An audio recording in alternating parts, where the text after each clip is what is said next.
Ljudje in ljudine, poslušate 69. Ja, res je, 69. epizodo podcasta Obot. Podcasta, v katerem za vas gledamo, spremljamo, beremo in poslušamo serije, filme in risanke od vseh žanrov od F do Z. Obot, oplemeniteno brezalkoholno opaljeni dendi smo, ne tako kot vedno, Mito Gegić, Servus, ki tokrat manjka, ker mu Earl Grey čaji pač ne dišijo, Igor Harp, jo, in Aljoša Harlamov.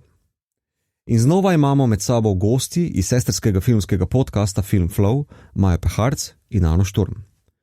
Tukaj bi sicer pozdravil gosti, a ker je ta epizoda bila posneta v živo že pred nekaj meseci in po vrhu še brez najbolj pametnega, kakor tudi najbolj mičnega izmed agentov agencije Podcast Obot, bom, kot se med omikanimi spodobi, v imenu vsakega posebej sam sebe pozdravil. Zdravo, servus, jo, keze in živijo. Skratka, to je 69. epizoda, ki smo jo bili posneli letos poleti pred živim občinstvom v okviru festivala Letni kino na Muzejski ploščadi v Ljubljani. Občinstvo, javi se!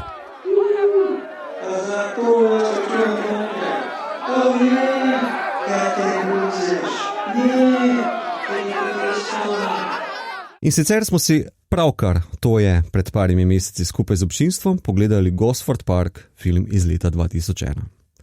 Še preden pa se tega lotimo v epizodi, seveda nadstandardno opozorilo za tiste, ki nas poslušate. 15. decembra pa niste bili takrat skupaj z nami. Tale epizoda bo vsebovala kvarnike za film in če ga še niste gledali, morda nam uide tudi kak kvarnik za kakšnega od filmov, ki jih bomo omenjali, ampak se bomo potrudili, da jih ne bo. Saj želimo povabiti k ogledu te filmske klasike. Vi pa, ki ste danes tukaj z nami, težav s kvarniki seveda ne bi smeli imeti. Wink, wink, nač, nač. Tako da, maestri, izvolite, oder je vaš.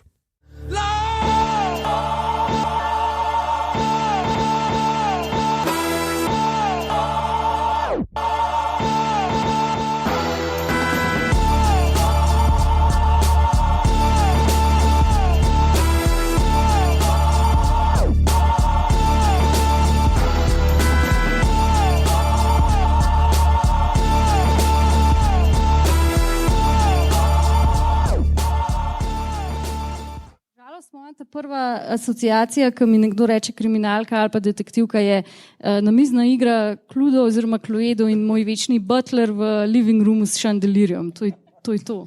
To je ta prva asociacija. Jaz mislim, da imamo vsi dosti podobno zgodbo. Tudi pač jaz sem prebrala vse zgodbe 5 prijateljev, ampak v osnovni šoli sem res zelo rada brala tudi Arthurja Conana Doyla in njegove zgodbe o Sherlocku in pa seveda Agatho Christie.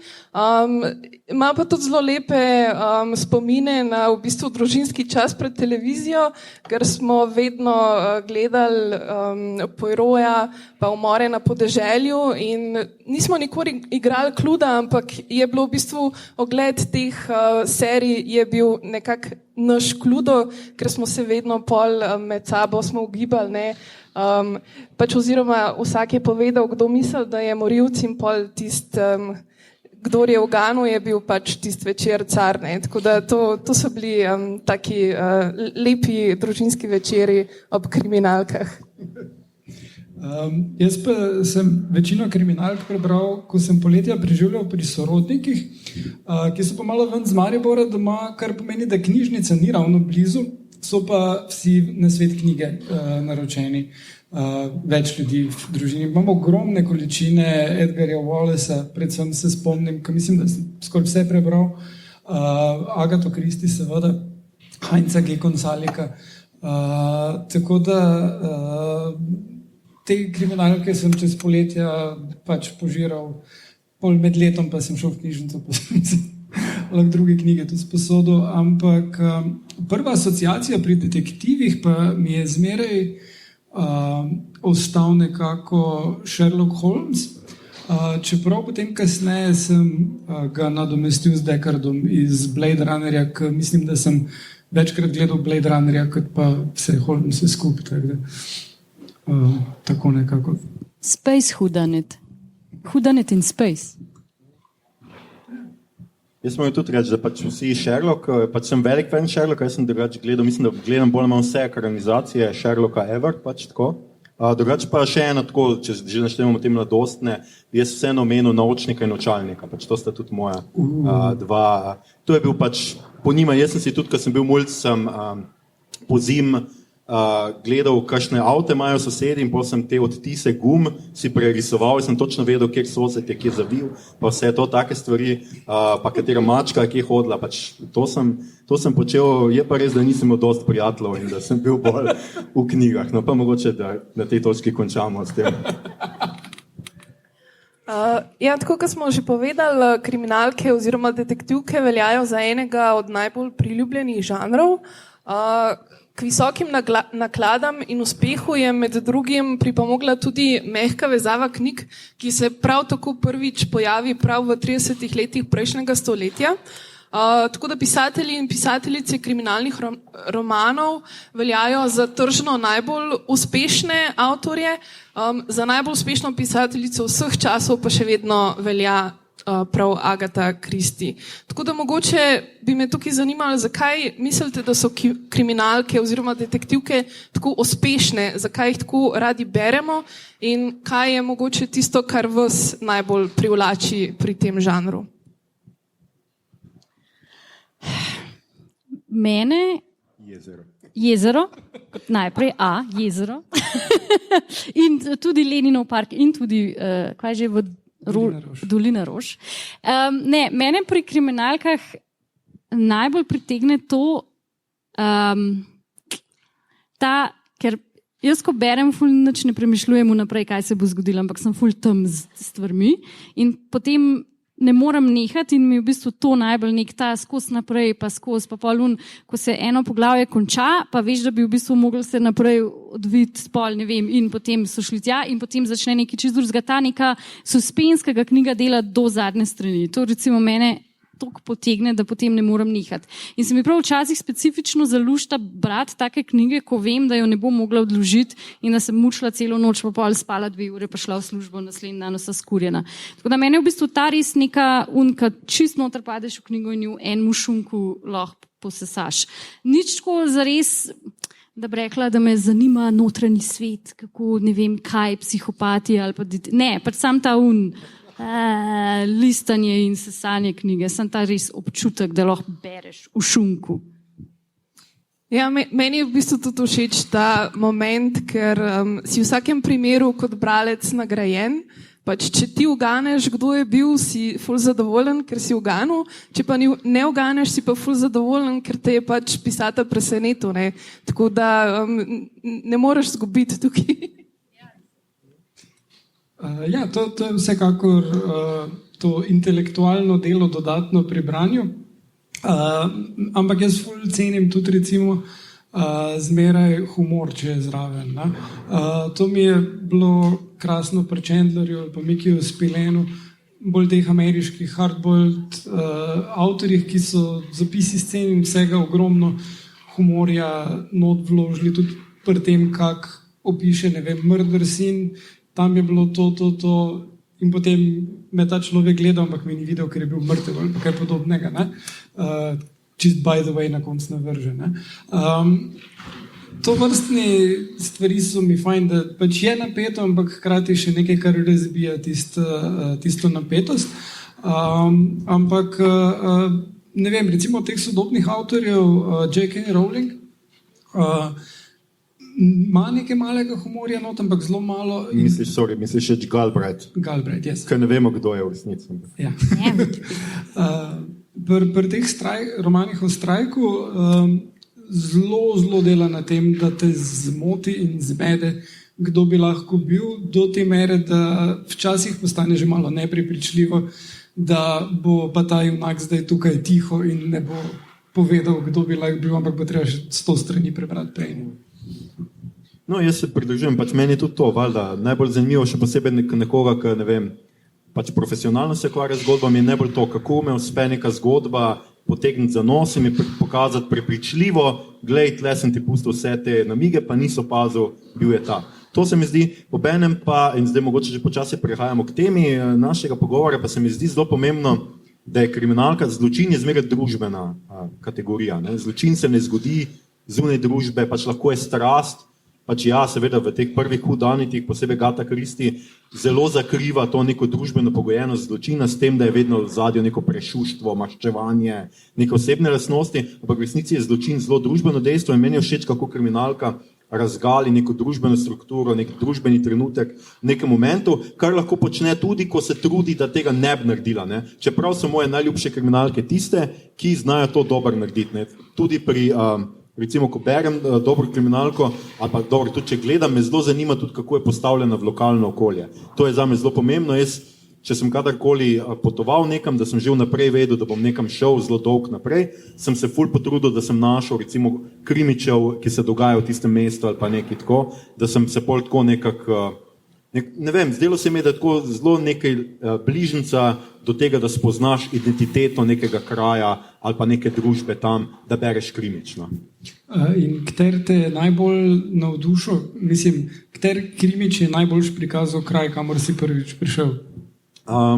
Jezer. Bravo. Tudi ti dobiš procente od prodaje.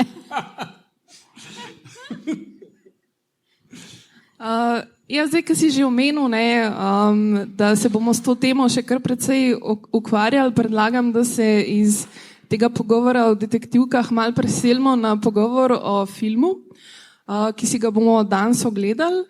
Gosford Park so oglaševali sloganom Čaj ob 4, večerja ob 7, umor ob polnoči. Film je po eni strani omaž klasičnim hudanit kriminalkam, se pravi poklon Agati Christie in britanski tradiciji žanra, po drugi strani pa res poglobljena študija razrednih razlik v Angliji v času med obema vojnama. Tako da tukaj bi me mogoče zanimali, katere tipične elemente detektivke najdemo v filmu in kje oziroma na kakšen način Altman ta žanr spreobrača. Pa mogoče še katere teme ste poleg razrednih razlik tudi opazili, da še naslavlja v filmu. Jaz imam sam šalo, tako da ti začni z resnim odgovorom, bom jaz pol slabo šalo. Torej, te elementi pač kriminalke se vsekakor zgodi se umor. Mislim, da sem, zadnje, ko sem ga gledal, več kot 1 uro filma že mine, preden se zgodi umor. In cel čas, niti ne, mislim, jasno ti je, da bo umor, ker je bilo v temu napovedi, ugibaš ful dolgo, kdo bo tisti, ki je umorjen. In potem film zelo v redu zastavi s tem, da ti postavi par potencialnih ljudi, ki si ne zaslužijo mogoče dočakati jutra. Potem je pač se zgodi umor in tam okrog tega časa, ko se zgodi umor, spet nastavi en kup ljudi, ki bi potencialno ga lahko zagrešili, ki so imeli motiv, ki so imeli priložnost ali pa oboje. In to zelo v redu zgradi, potem pa spreobrne žanr, ko se gre za razreševanje umora, ker pridejo na dan vse ostale stvari, ki so povezane z družbo, z odnosi med liki. Kar je tukaj bilo ključnega, se meni zdelo poleg tega vpogleda v razmerje med služabniki in pač temi bogataši, je bilo še zanimivo videti odnos moški-ženske, kdo ima moč v katerem razmerju, ki je zelo povezano s tem, kdo ima koliko denarja, ni pa čisto odstotno, in pa potem odnos do filmarja, ki se pojavi, ki je pa zelo zabaven, zelo dober element humorja vpleten. Ja, mislim pa, če že govorimo o elementih, imaš vse, imaš butlerje, imaš chandelierje, imaš living roome, imaš knives, imaš poison, vse to imaš, tako da se lahko dobro Cluedo igrate vmes med filmom. Ja, v bistvu res je zelo natančno, vizualno imaš zelo veliko teh namigov, od nožev do posnetkov strupa, do tega, ob katerih urah se kateri ljudje sprehajajo po hodnikih in so sumljivi, tako da ti v bistvu daje kot gledalcu veliko nekih elementov, prek katerih lahko pač sodeluješ v samem filmu. Ne. Je pa tukaj tudi seveda ta tradicionalni element velike hiše, v kateri so vsi zbrani, pa potem grejo na lov, pa pijejo čaj. Nesreča med lovom. Ja, se pravi, so nekako vsi elementi noter. Je pa, mislim, tako, kar si rekel, pač film je tudi res zanimiv zaradi pogleda v sam sistem, družbeni, kako v bistvu, kakšni odnosi so med elito in njihovimi služabniki. Te odnosi so res zelo zanimivi in nekako kažejo na to, kako v bistvu zgornji sloj brez spodnjega ne bi mogel zares preživeti. Tako da tukaj gre tudi za neko kritiko elitizma in tovrstne hierarhije. Pa to, kar si omenil, to z pač ta neka podzgodba je še o filmarju, o tem hollywoodskem producentu, ki se mi pa zdi, da malo nakazuje na to, na temo neke ameriške kulturne prevlade, ki se je mogoče takrat glih z vzponom Hollywooda začela dogajati. Ampak mogoče mečko o tem tudi kasneje, ker imamo prav eno specifičen del, kjer se bomo malo več o tej temi tudi pogovarjali. Pa tudi, mislim, tako kot smo omenili na začetku, film je nekako postavljen v 30. leta, se pravi med obe svetovni vojni, se pravi na nek način tudi govori o propadu britanskega imperija. Tako da vse te teme se nekako da izluščati in se mi zdi, da jih zelo na en tak zanimiv način nam jih ta film prikaže. Ja, v bistvu bolj gre film proti koncu, bolj sem jaz ugotavljala, ker do zdaj, če ne bi bilo tega dogodka, ne vem, če bi gledala ta film, ker sem ga mogla specifično pogledati preden sem prišla. Kako gre že Igor omenil, jaz sem pričakovala to neko klasično, ponavadi v moji glavi se vsi kriminalni filmi zgodijo tako, da se najprej nekaj zgodi, pa pol gremo. Tukaj pa v bistvu majhen reverse in pol bolj gre film proti koncu, bolj sem jaz v bistvu ugotovila, da zares nisem gledala kriminalke per se, ampak sem gledala neko študijo družbe v razkroju. Prav ta, ker začne se zelo tako klasično, tipično, pač Forever, The Duchess Maggie Smith, pride tja in stvari se dogajajo in dobiš izredno lepo pogled v to, kako potekajo stvari spodaj, kako potekajo stvari zgoraj, kako neverjetno dolg čas je ljudem zgoraj, kako neverjetno kompleksna in zapletena življenja imajo ljudje spodaj in potem bolj se stvari razpletajo in prepletajo, bolj ugotoviš. Bolj sem polje smela ta preukus, moj bog, ko je vse to grozen, ko vse to more pasti, treba je še bolj revolucijo se iti, kakor se jo že gremo. Tako da zanimivo je, da je za mene pol ta hudanit moment res postal ful postranskega pomena. Tako da mi v bistvu pol, jaz sem mislila, da bom imela res frustracije nad koncem filma, ker smo rekli, da ne bomo nič spoilali, ampak nisem imela to vrstne frustracije, sem imela druge frustracije, tako da sem se ful zabavala. Ja, jaz pač tudi moram reči, da je to najbolj zanimivo pri tem filmu so ravno te razredne razlike, kako se kažejo. Altman je tle prav namerno vzel pač za predlogo, kot da je film se dogaja v nekem Agatha Christie romanu, s tem, da je pač on naredil služenčat oziroma ta spodne vidne končno. In s tem Altman tudi v resnici se tudi s fotografijo in vsem tem nanaša na te zelo popularne, v resnici neke kostumografske, zgodovinske drame, polne bleščečih kostumov, super igralcev, nekih plemičih, nekih prikazov, ne vem, po preproščenih, recimo Jane Austen filmov, pa vsemu temu teh romanske so temu sledile, s tem, da on pač res v ospredje daje, ali pa vsaj v enako linijo daje seveda tudi služinčat in to se meni pač zdelo zelo fino in glede tega pač to bomo še gotovo omenili nekaj, glede tega pač Altmanu tu pravijo, da je zelo pač tako demokratično, da je to film, ki skuša nekako demokratično vse razredne vloge prikazati približno z neko isto v enakem fokusu ali pa celo, če poznate Altmanovo filmografijo, potem veste, ali vse zunaj fokusa, tako nekako, ni pri njem, imamo to, o tem bomo tudi še kasneje. Ja, v bistvu mogoče lahko nadaljujemo. Altman je sicer poznan po filmih, kot so Nashville, Igralec in pa Kratke zgodbe. Dejansko velja za eno izmed največjih imen ameriškega filma, stoji ob boku avtorjem, kot sta recimo Martin Scorsese, Francis Ford Coppola. In v bistvu tudi v Gosford Parku, kot je Aljoša zdaj že malo nakazal, je zelo opazen njegov avtorski podpis.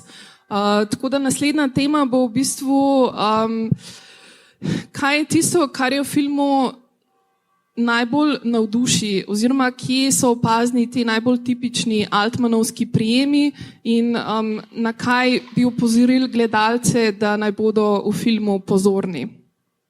Jaz bi tako rekel, pač opazujte, kaj se dogaja z vašo pozornostjo. To je v resnici, na to morate biti pozorni, na to, kako se bo Altman pravzaprav igral z vašo pozornosti, ker za Altmana so značilni veliki ansambli igralcev, pač le noter imate res v istem trenutku vse. To so pač vsi, ki so nekaj pomenili, razen, mislim, da sem zadnjič danes prebral, da nekdo manjka, pa sem zdaj pozabil, kdo, ampak skratka, skoraj da vsi angleški, britanski igralci tega trenutka najbolj važni, s tem, da pač zelo pogosto se pogovori prekrivajo med sabo, ne slišiš čisto vsega, ne veš, koga bi poslušal, govorijo prek drugega, veliki plani so, v katerem pač kaže vse te igralce, tudi malo zunaj fokusa, ne veš časih, kdo govori kaj in tako da je malje, glede tega pač Altman skuša to čist demokratizirati tudi na tak način, ne?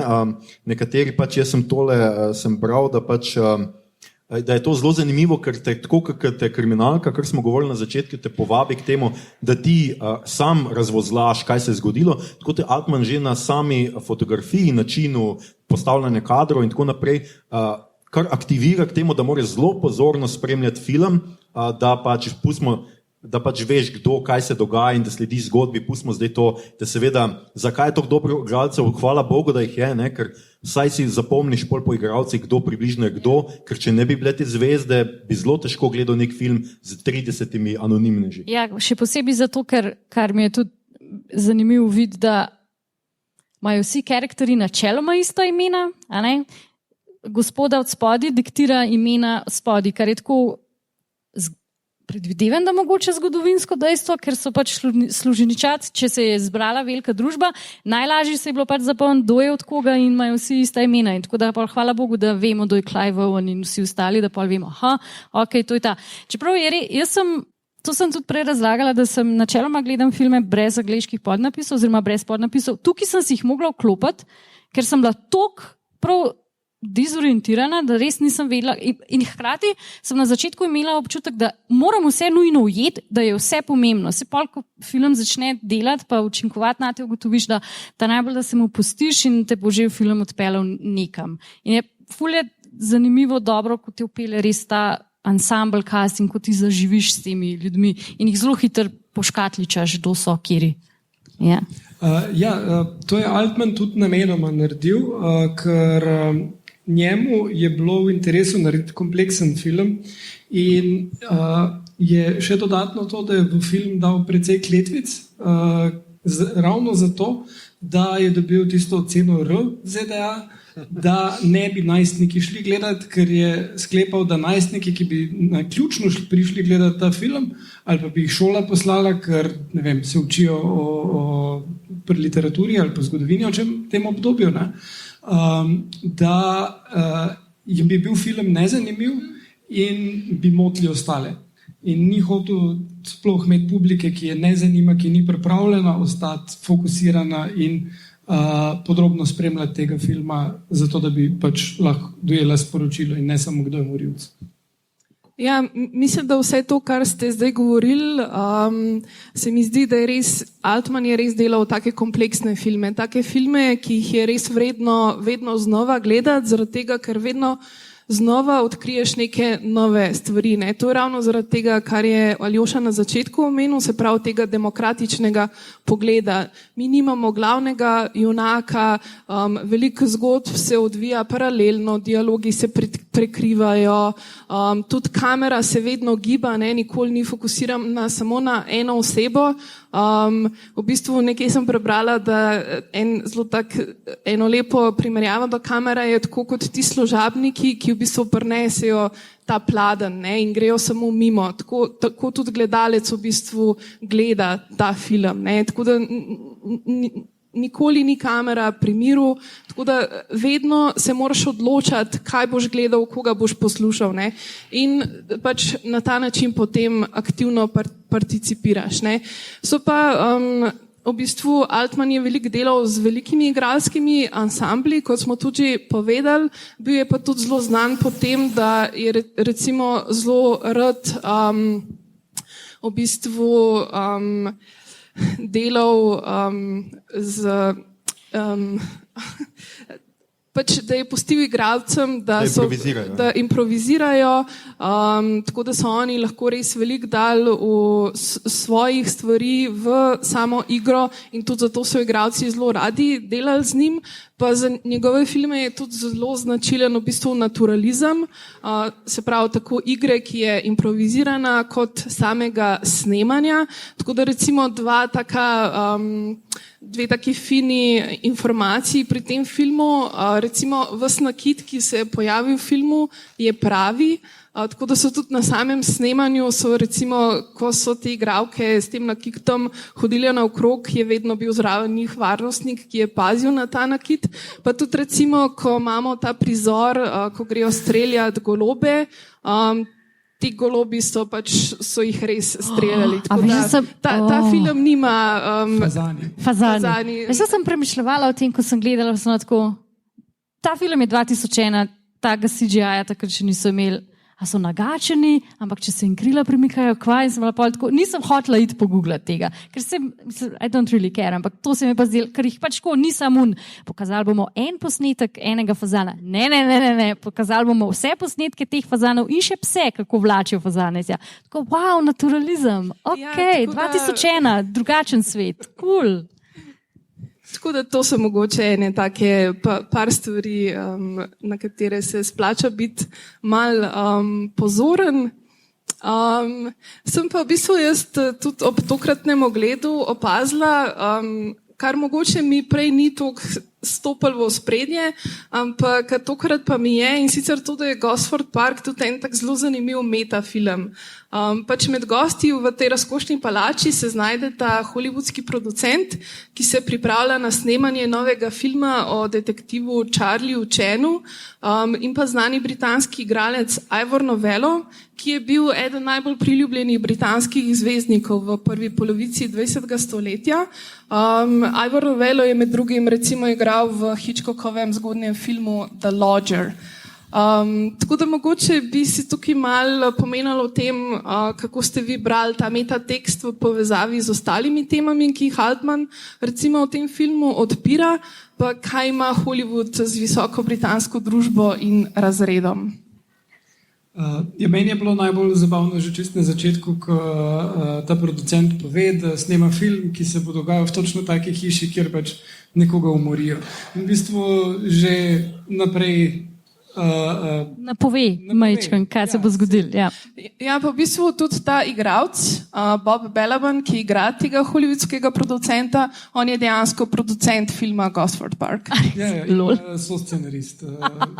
Z Altmanom sta imela osnovno idejo, scenarij je pa potem napisal Julian Fellows, ki je naredil Downton Abbey, v osnovi mišljeno kot spin-off tega filma, ampak potem pač kot čisto ločeno zadevo.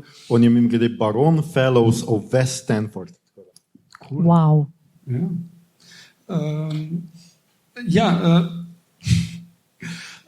Tale lik producenta je zanimiv tudi z tega, ker non-stop kaže, da njega zanima, kam je prišel, ne? Kot ameriški turist v bistvu, ampak hkrati so pa njegove potrebe vedno na prvem mestu. On je pomemben človek, ki mora telefonirati. Vedno je na telefonu, vedno razlaga, da ima naročen klic in naj ga takoj pokliče. In potem, ko se zgodi umor, je on na telefonu in mu ga vzame in tega ne sprejme posebej v redu. In tudi ostali ljudje, ki so tam, imajo neke pomembne službe, nekateri med njimi pa nikoli ne gre telefonirati. Tisti, ki se probajo pogovarjati o poslu, jih naženejo proč, tu zdaj ni čas za to, zdaj smo prišli pobijati ptiče. In prav se vidi ta razlika med njimi, ki mogoče imajo službe, ampak oni so imeli denar že od prej, Ne, oni so ta družba, ki prezira delo. Ne? Ki prezira delo in če prav delajo, ne, pač eden je imel tovarno in ne vem, nekaj v Afriki posredništvo, denarno fural, karkoli, neke drobce izveš, kaj so njihove karijere. So te stvari bistveno manj pomembne kot to, kakšne služabnike imajo in kako se obnašajo služabniki in kako jih vzgajajo in se pritožujejo nad tem, da že to, da uvedeš služabnika, bi ti on moral plačevati. Mislim, meni je tukaj predvsem zanimiv ta kontekst, da je to, kar sem že prej omenila, ne? Mislim, britansko plemstvo v tem času nekako izgublja svoj vpliv v javnosti. Ne? In ta vpliv pa prevzemajo glih ameriški zvezdniki. Ne? Oni postajajo tisti, po katerih se zdaj zgledujemo, tisti, katerih življenja si zdaj želimo živeti. Ne? In na nek način v bistvu jih postavlja te ljudi v obskurnost. Ne? Tako da se mi zdi, je tukaj en zelo tak zanimiv tudi komentar tega. Ja, pa se tudi zelo dobro vidi, ker recimo Maggie Smith, Forever the Duchess, ona je ta nek star denar, staro plemstvo in ona ima tako zelo tak odnos, kaj pa vi delate, igrajo se, ne. Mislim, malo jo zanima, ampak ne bo niti približno dala vedeti, da me bi jo zanima. Pa imamo pa lik enega novega denarja, ene punce žene, ki niti nima svoje služabnice, kar je že to čist škandalozno.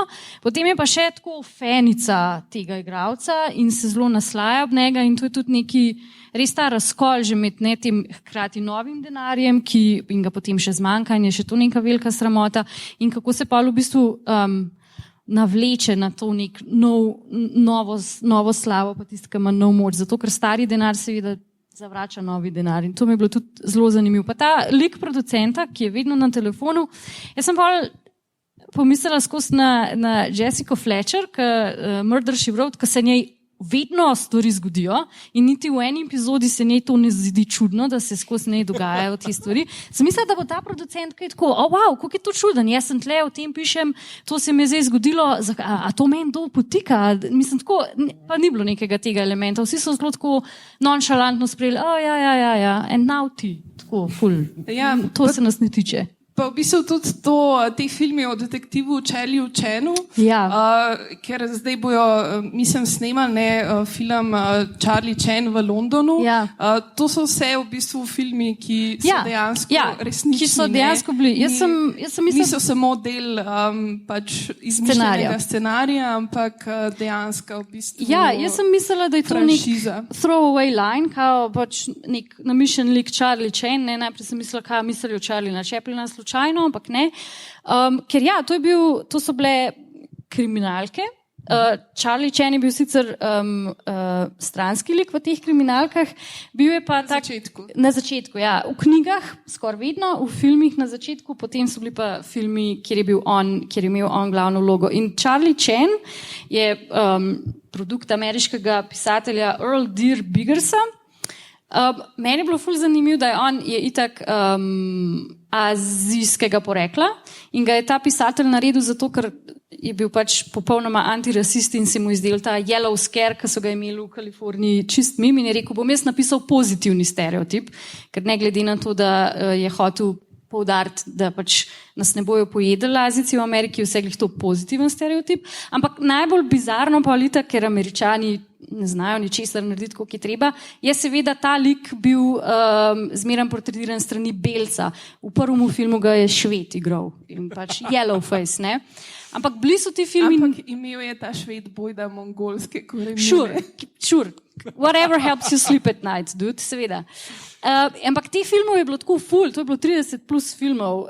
Ful se jih da videti na YouTubeu, jaz sem si enega pogledala in so vsake prave male poslastice, ful so hecni in zabavni.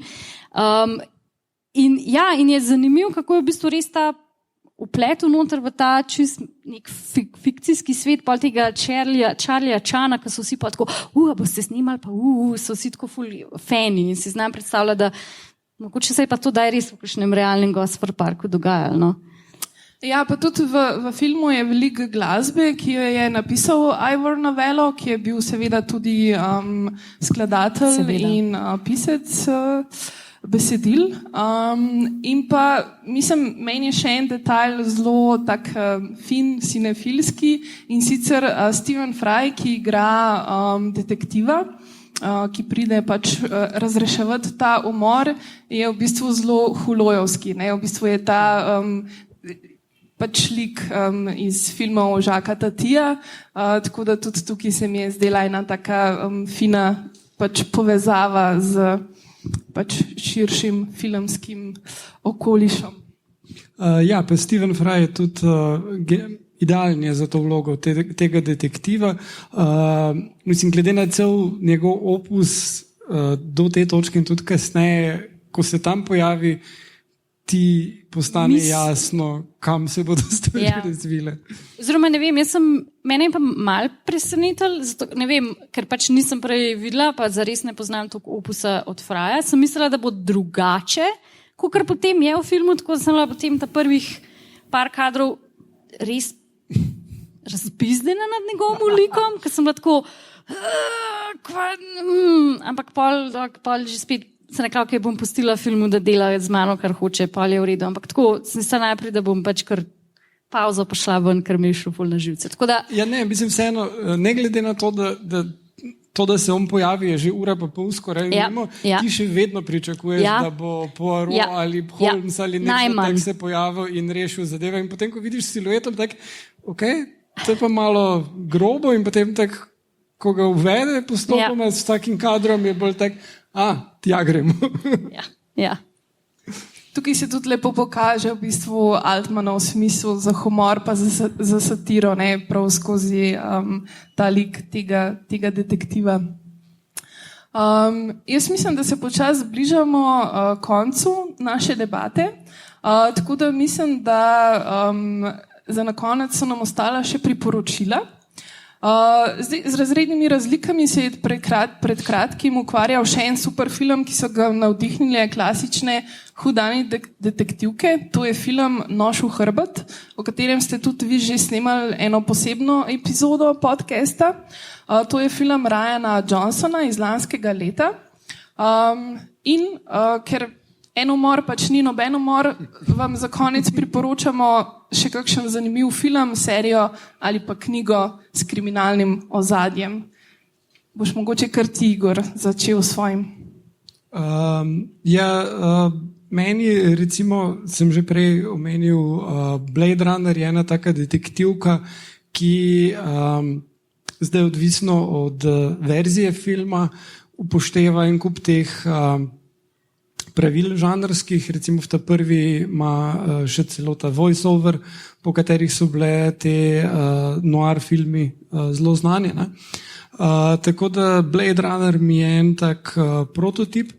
Drugače od bolj klasičnih mi je pa bila predlanska, ne vem, Umor na Orient Expressu mi je bil zelo zanimiv. A res? Ja, mislim, videl sem že vse verzije prej, ampak Kenneth Branagh se mi zdi, da zelo suvereno zloži celotno ekipo skupaj in tisti brki so krasni. Okay, sure. In letos je napovedan, zaenkrat še niso odpovedali, tudi še sicer niso napovednika dali ven, nadaljevanje Umor na Nilu, Smrt na Nilu, tako da tega se tudi veselim, ker pač mislim, da je prostor za več brk na filmu. Absolutno.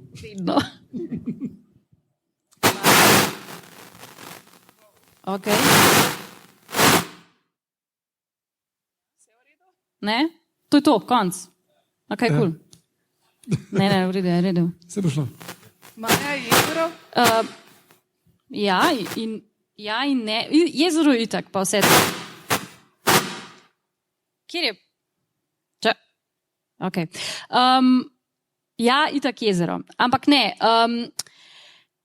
Jaz se zadnje čase skozi bolj navdušujem nad proceduralkami oziroma bolj umirjenimi, brskamo po Excel filih, odpiramo programe, kompilamo dokumente in te stvari, tako in v bistvu temeljijo na temu res police worku, kot ga Američani ne poznajo, ki je all some guns and shooting. Tako da, ne vem, Line of Duty, Broadchurch, Luther, vse bolj britansko orientirane nadaljevanke, ki res temeljijo na tem petičnem, detaljiranjem, globokem policijskem delu, ko pač se zgodi stvar, zberemo stvari, potem se pa za 3 mesece nekam zapremo in nikogar ne streljamo, ne lovimo, ampak se samo metodično ukvarjamo z zbiranjem dokaznega gradiva in potem zašijemo človeka. To mi je veliko bolj napeto kot marsikatera streljačina. Tako da te bolj proceduralne britanske, Broadchurch je posebej, pa Line of Duty tudi, tako da to, pa jezero valjda, tam zadaj dosegljivo in tudi v Bohinju. No, kar jaz uskočil zdaj, ker ravno sem imel Broadchurch, namreč v mislih, zame je pač Broadchurch taka paradigmatičen krimič novega vala, krimičev, ki se zdaj ukvarjajo ne samo z zločinom, ampak tudi s posledicami, ki jih zločin pusti na neki ožji družbeni skupini, na družini in pa na neki širši ali pa malo neki zaprti skupnosti. To je prvo kot prvo, drugo pa jaz mislim, da so te skandi kriminalke res dobro vplivale na celoten svet kriminalk, ker so vnesli neke nove teme ali pa nek premislek o tem, zakaj mora biti v kriminalki truplo vedno žensko ali pa otroka, pa zelo redko moškega, zakaj nas mrtvi moški ne zanimajo, oziroma zakaj so žrtve vedno najšibkejši in tako naprej, oziroma zakaj seveda predvidevamo, da so to šibkejši. Ne?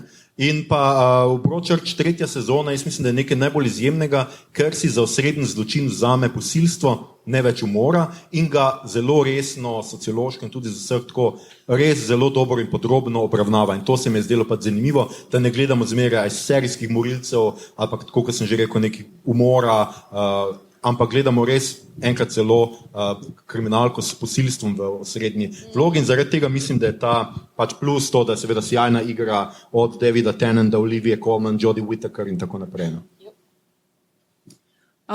Jaz sem pa si izbrala en mal bolj nenavaden kriminalen film, tudi britanski, in sicer film Kuhar tat, njegova žena in njen ljubimec, Petera Greenawaya.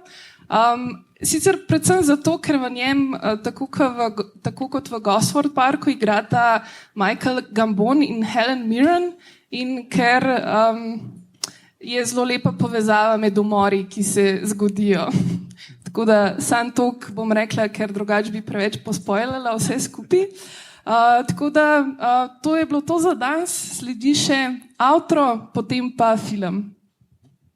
Skratka, ljudje in ljudine, ljubitelice in ljubitelji filma, to je bila mešana epizoda 2 prijateljskih podcastov, oštevilčili jo bomo, ko jo bomo objavili. V njej smo se v živo, pred živim občinstvom, pogovarjali o filmu Gosford Park in podžanru kriminalke na muzejski ploščadi Metelkova v Ljubljani, na festivalu Poletje na platnu in med platnicami. Poslušali ste torej podcasta Filmflow in Obot, ki jo gosti mreža Aparatus. Z vami smo bili Maja, Wow, naturalizem Peharc, Ana, Švedinja z mongolskimi koreninami Šturm, Igor, zdaj smo prišli pobijati ptiče Harp in Aljoša, Baron of Vodmat Harlamo. Če vam je bilo všeč, kar ste slišali, šerajte, lajkajte naše podcasta, naročite se na njo preko vašega najljubšega appa oziroma ponudnika podcastov, podprite platformo Aparatu z odličnim izborom podcastov za vsakega in če boste v naslednjih dneh nekoga umorili, preverite najprej, ali ima v svojem gospodinjstvu zaposlenega butlerja. Če ne, umor pač odpade. Vi pa svoje morilske frustracije izživljajte raje s tem, da na ves glas poslušajte podcasta Filmflow in Obot in če boste imeli srečo, bo kak sosed umoril vas. Oba podcasta najdete na Twitterju, Facebooku in Instagramu, na TikToku nas zaenkrat še ni. Imejte še naprej lepo poletje, pojdite kaj v kino, podprite slovenske kinematografe in slovenski film, obodovke in obodovci, filmflowerke in filmflowerci, to je to za ta denar.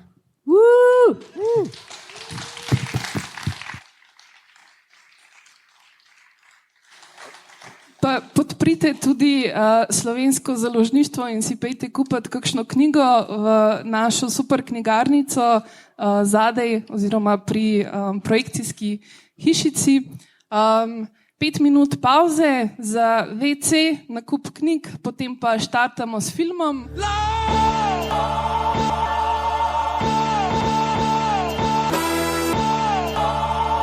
Oh